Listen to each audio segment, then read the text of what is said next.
How to fix AFL Fantasy app not working.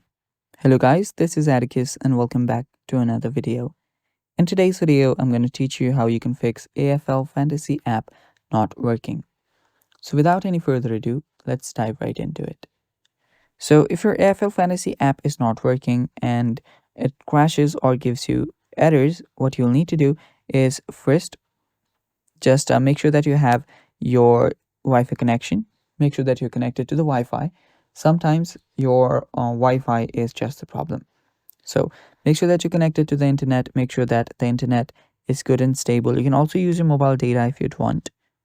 And after you've made sure that network is not the issue and you're still facing the issue, go ahead and go to your settings. After you're here, go to general and then go to iPhone storage. It's right here. Now, after you're here, you'll need to find the AFL Fantasy app. So let it load. There we go. There is AFL Fantasy. Tap on it and tap on Offload app.